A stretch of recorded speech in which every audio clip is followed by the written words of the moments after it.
Bonjour, une association pour lutter contre le harcèlement à l'école et venir en aide aux jeunes qui en sont victimes. Hugo Martinez, président de Harassers Hugo, est notre invité aujourd'hui. Bonjour. Bonjour. Merci d'être présent. Alors, à l'origine de cette association, il y a votre histoire personnelle. Que vous est-il arrivé ? Eh bien, depuis l'âge de 6 ans, et puis tout au fil de ma scolarité, j'ai été victime de ce qu'on appelle du harcèlement scolaire. Le harcèlement scolaire, qu'est-ce que c'est ? C'est un ensemble de nuisances, de gênes à une personne, en règle générale, de la part d'un groupe. Alors, ce type de nuisance, ça va être des bousculades, des menaces, ça peut aller jusqu'au coup, ça peut aller jusqu'aux menaces de mort, et puis ça va s'étendre jusqu'en dehors de l'établissement scolaire avec le cyberharcèlement, qui fait qu'aujourd'hui, il n'y a plus Vous englobez tous les types de harcèlement, tout ce qui est raquette également, bien sûr. Également, en fait. À partir du moment où c'est un lien avec la scolarité, eh bien, on parle de harcèlement scolaire. Voilà. Et puis, donc, vous avez eu la volonté de témoigner et de faire en sorte qu'il y ait on va dire quoi, une prise de conscience ? Une prise de conscience, et puis plus qu'une prise de conscience, parce que la prise de conscience existe depuis quelques années, avec l'Éducation nationale qui a lancé son opération non harcèlement ou stop harcèlement. Mais il y avait quand même aussi cette volonté de dire on agit maintenant et surtout d'impliquer la jeunesse. C'est-à-dire que qui mieux que la jeunesse elle-même pour s'aider en fait, entre elles et aussi d'aborder des thématiques derrière de fraternité, de partage aussi d'expérience du coup, où en fait l'idée aussi au sein de l'association c'est d'avoir des anciens harcelés qui s'en sont sortis, qui accompagneraient des harcelés actuels. Donc vraiment toutes ces thématiques-là, plus que vraiment que de l'alerte au harcèlement. Donc vous avez créé cette association, Harassers Hugo, il y a quelques mois maintenant. Exactement. Le projet m'est venu il y a tout juste 1 an, dans le cadre de ce harcèlement scolaire, et j'ai eu quelques conséquences médicales qui m'obligent régulièrement à subir une hospitalisation. Et il y a 1 an, lorsque j'ai appris qu'il fallait que je sois de nouveau hospitalisé, je me suis dit non, il faut que j'en fasse une force de ce harcèlement scolaire. Et pourquoi pas aider les autres ? Pourquoi pas me dire, maintenant que je sais comment on s'en sort plus ou moins, pourquoi pas aider les autres ? Et donc, il y a 1 an, chaque soir de mon hospitalisation, je faisais une vidéo sur Facebook où je présentais un point essentiel de ce projet associatif. Et c'est vrai que de soir en soir, les vues augmentaient. Je sentais qu'il y avait vraiment un véritable besoin par rapport à tout ça. Et donc, en janvier dernier, j'ai fondé l'association Harassers Hugo à Lyon, en plein Lyon. Et aujourd'hui, vous êtes combien dans cette association ? On est plusieurs adhérents, on a des bénévoles, il y a plein de personnes. Après, et des relais un peu... Des relais un peu dans toute la ville aussi qu'on essaye de construire. Et au-delà de Lyon également ? On essaye de construire justement, nous, notre objectif sur 2018, c'est de se stabiliser, de s'implanter de manière stable à Lyon, et après de s'étendre peut-être sur Rhône-Alpes, par exemple, à l'augure de 2019, par exemple, et en 2020, peut-être, si on espère, à l'échelle nationale. Voilà. Et puis alors, donc la volonté d'avoir une action auprès des pouvoirs publics, des parlementaires.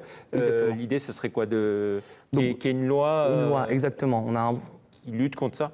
En fait, au travers de cette loi, n'est pas forcément que de punir. En fait, l'idée, c'est aussi déjà de mettre un cadre, parce qu'aujourd'hui, il n'y a pas même s'il y a une définition globale qui existe, mais il n'y a pas de cadre de est-ce que c'est du harcèlement, est-ce que ce n'est pas du harcèlement scolaire.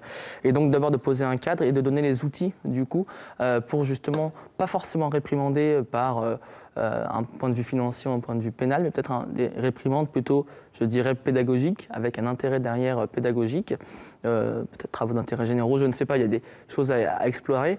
Mais dans tous les cas, ce qui est sûr, voilà, c'est cette loi pour vraiment donner tous les outils pour avancer par rapport à ça et avoir une reconnaissance aussi pour les victimes, pour qu'elles se disent je ne suis pas le seul à en vivre, à en souffrir, il y a une loi qui existe, je peux me faire accompagner, je peux être aidé par rapport à tout ça. Et à l'intérieur de l'école, avec les professeurs, l'encadrement des collèges, des lycées, vous arrivez à faire prendre en compte vos préoccupations et comment dire, à raisonner un peu ceux qui vous harcèlent ou pas ? En fait, ce qui se passe, c'est que je pense que beaucoup de jeunes en ont conscience du harcèlement scolaire. Après, la grosse problématique, c'est surtout de leur faire prendre conscience que quand ils vont agir, alors que ce soit en témoin à signaler, par exemple, le cas de harcèlement scolaire ou en tant que victime à dire « je suis harcelé », et bien de leur dire que ça ne va pas leur faire du mal, mais au contraire, ça va leur faire du bien, en fait. Et c'est surtout ça, ce déclic, en fait, qui est nécessaire, parce que je pense qu'aujourd'hui, du harcèlement scolaire, beaucoup de jeunes en entendent parler, à la radio, à la télévision, en cours, etc. Maintenant, c'est vraiment ce déclic-là. Et ce déclic-là, on souhaite le faire passer au travers d'une expérience de vécu. C'est-à-dire que toutes nos opérations de sensibilisation, on les mène avec des personnes qui ont vécu auparavant du harcèlement scolaire et qui vont pouvoir transmettre leurs sentiments à ces jeunes. Et ça va potentiellement permettre de faire passer plus facilement, en tout cas le message, du coup, de dire vous avez une clé, c'est d'en parler. Et souvent, les jeunes ont peur d'en parler. C'est ça. Et à leurs parents et exactement, c'est une peur aux enseignants. C'est une peur à la fois de représailles de la part de la victime, des harcelés et des harceleurs, exactement. Mais ça peut être aussi une peur pour les victimes de confiance, de se dire j'admets qu'en fait je ne suis pas capable de me défendre, j'admets que je ne suis pas capable de gérer ça. Donc il y a un peu ces deux situations-là qui s'entremêlent et qui donc derrière fait que ils vont avoir du mal à en parler. Et puis une action pour finir, hein, il ne reste plus que quelques secondes, oui. le 20 juin. Le 20 juin, une conférence à la mairie du 2e du coup, en soirée pour justement expliquer qu'est-ce que le harcèlement scolaire et donner des clés du coup par rapport à comment agir contre le harcèlement scolaire au grand public. Directement via nos réseaux sociaux, notre page Facebook. Voilà. Donc le 20 juin, ça se passe à la mairie du 2e arrondissement. Mairie du 2e arrondissement. Exactement. On peut c'est libre d'entrée. C'est libre d'entrée, c'est contact@asso-hugo.fr pour s'inscrire directement. Voilà. Et puis il y a un site, il y a un site aussi. Il y a un site www.asso-hugo.fr. Très bien. Merci beaucoup, Hugo Martinez, d'être venu dans l'invité de la rédaction de ce témoignage. Et puis, bonne chance pour la suite de votre action contre le harcèlement scolaire. Merci, au revoir. Au revoir.